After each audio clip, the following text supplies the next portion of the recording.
You know, folks, the more I think about it, the more shocked, stunned, and amazed I am that Bill Clinton is going to be a featured speaker to Democrat National Convention. Well, follow me on this. And as scary as this thought is, this is probably true. Clinton probably will be the most conservative speaker at the convention.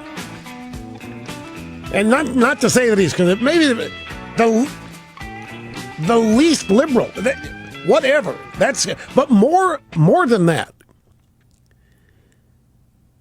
Bill Clinton ran for the presidency twice on the issue of welfare reform, and he even signed welfare reform into law. So clearly he's a racist.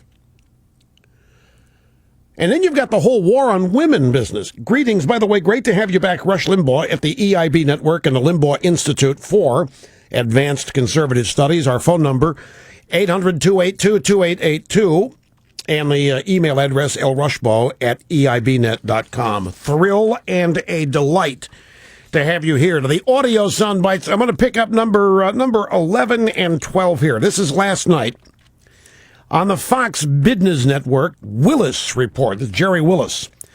And her guest is Bill Kristol. And they're talking about the calls for Todd Akin to quit his campaign for the Senate.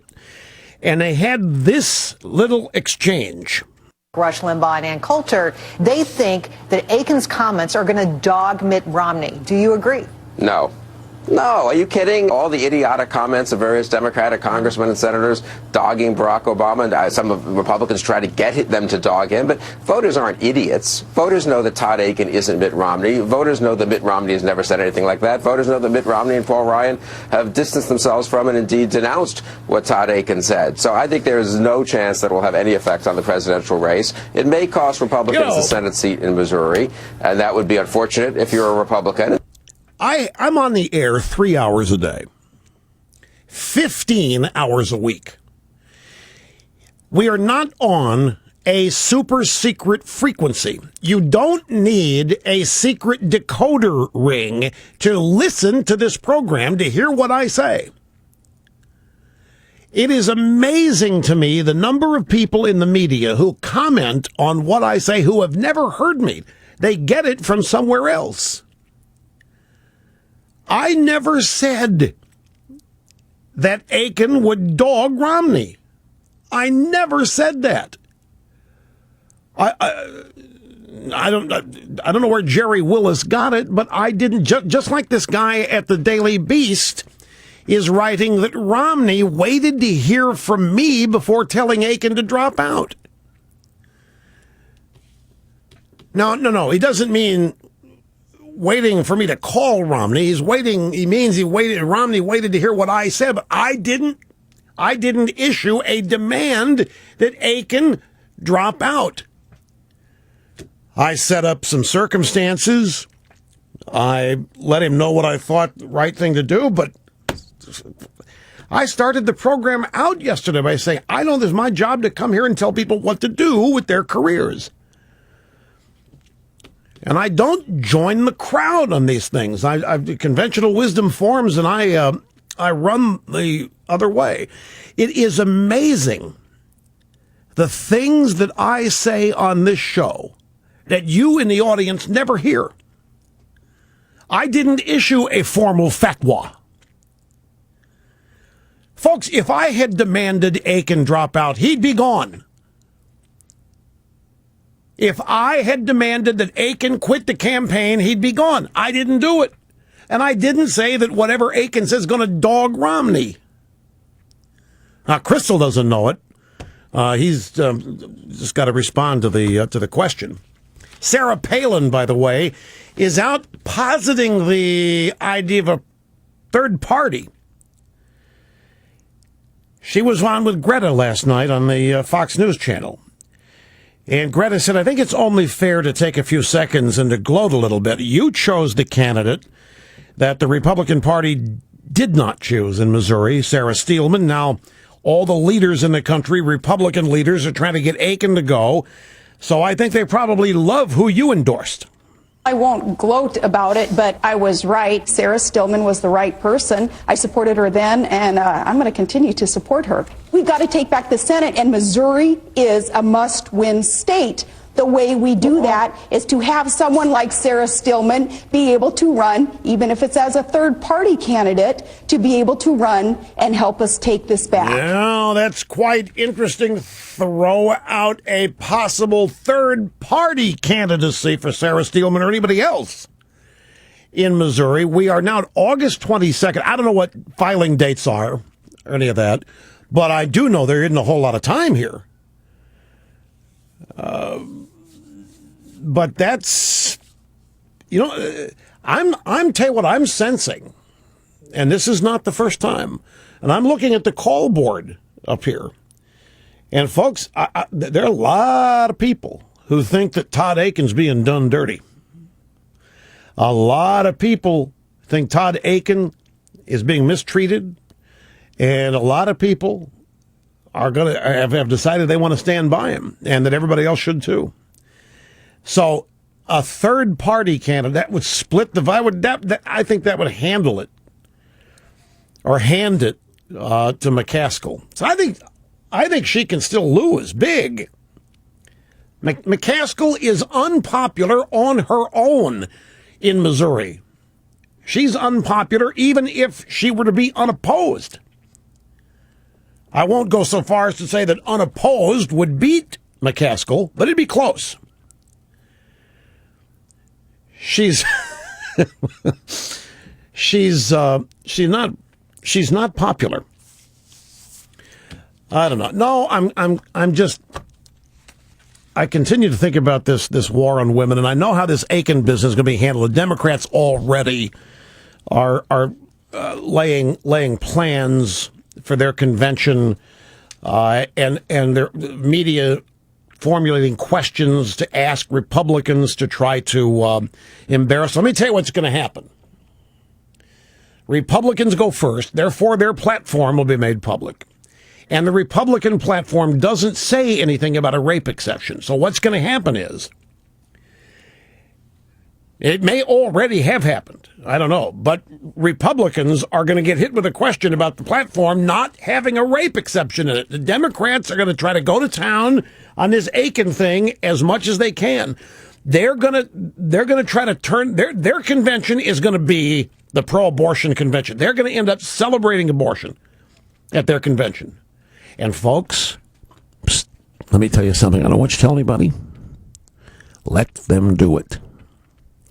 Let them turn their convention over to Planned Parenthood and to NARAL and every other feminazi out there. You let them do it. Let them go right ahead and turn their convention into pro-abortion. If that's what they think is going to win the election for them, if they really think this war on women thing that they can play it out, that let them do it. As you and I know full well that their view on abortion is not the majority position in this country, not their view on it. Now, this question that they're going to ask, that they're going to attempt to embarrass Republicans. Whoa, where's the rape exception in your platform? I don't see an exception for rape. Well, by the same token, can I read to you from the Democrat Party platform in 2008? Their position on abortion is more extreme than you would believe. In fact, they have as their nominee a guy who believes in infanticide, which is Barack Obama. As a state senator, Obama supported legislation that would allow, essentially, babies who survived abortions to die. The original intent of the mother was for the child to be aborted. If the abortionist botches it and the baby is born alive, another doctor is called in, finish off the original intent. Obama supported that as a state senator. Now, isn't that kind of extreme? And here's the Democrat platform from 2008 on choice, The Democrat Party strongly and unequivocally supports Roe v. Wade and a woman's right to choose a safe and legal abortion regardless of ability to pay, and we oppose any and all efforts to weaken or undermine that right. Well, this includes now partial birth abortion and taxpayer-funded abortion. The Democrats are making it plain they support all of that. The American people don't support taxpayer-funded abortion. The American people don't support partial birth abortion. You don't even have to get into infanticide. I'm just telling you, if it comes down to it, they have the vastly more extreme position. They're the ones with blood on their hands when it comes to the abortion issue. The Republican position is simply one that supports life. Pure and simple. GOP platform is going to have the same wording that it had in 2004. There was not a rape exception in 2004 or in 2008 in the Republican platform. And there, by the way, there is not a rape exception in the Democrat platform. They don't talk about it either. I don't believe, at least it's not in the copy of their plank here that I've got. But it doesn't matter. They're going to try to make hay out of this. So the Republicans are going to have to be very, I think, were I to advise the Republicans, and of course, I do I not? According to the drive-by media, when asked, for any and all of you Republicans, when you are asked why you don't have a rape exception in the party platform on abortion, don't answer it. Don't get into the substance. That's the trick. Turn it right around on them and say, have you asked the Democrats why they have blanket support for partial birth abortion and taxpayer-funded abortion? Have you asked the Democrats why they think it's permissible for the government to tell the Catholic Church and other organizations they must make abortion available against their religious belief? Don't answer the question, Republicans. Don't go anywhere near it. It's a setup. It's a trap. You turn it right back around on them, and you ask the reporter if they've asked the Democrats about the extreme aspects of their position. I'm not asking the Democrats. I'm asking you. It's right. I want you to go ask the Democrats. Pure and simple. You remember when Obama was asked about abortion in 2008, he says it's above his pay grade. They don't want to go anywhere near it, and they don't want Obama as a state senator supporting, call it infanticide, but what it really was a law in Illinois that allowed a botched abortion to be completed. It's essentially what it was. Side by side, an A-B comparison, there isn't any comparison in the extremism of the positions by the two parties. Brief timeout. Let's go to your phone calls when we come back. Sit tight, folks.